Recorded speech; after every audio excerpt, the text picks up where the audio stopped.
Teknik para mabilis lumambot ang munggo. Una, dapat yung tubig hindi masyadong marami guys. Dapat medyo lagpas lang ng konti sa munggo. Pagkatapos, pakuluan over medium heat. Yan, pag kumulo na, lalagyan na naman natin ulit yan ng tubig, paunti-unti. Yan, pero level lang sa munggo guys. Hanggang level lang siya ng munggo. At pagkatapos, mix-mix lang ng konti, ganyan. Takpan na naman siya ulit. Pagkulo na guys, pahinaan na yung apoy.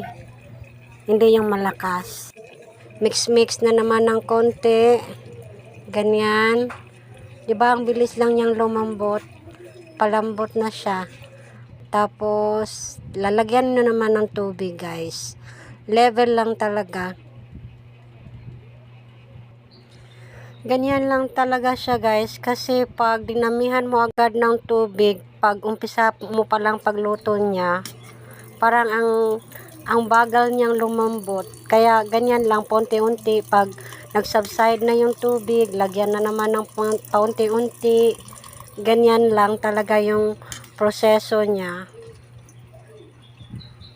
Pero tingnan mo guys, oh, madali lang siyang lumambot. Oh, tingnan yung texture ng munggo natin. 'Di ba? Parang ang sarap tingnan.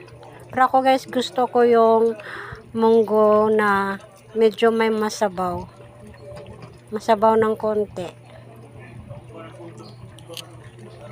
Kaya lalagyan ko siya ng tubig. Yan, konti.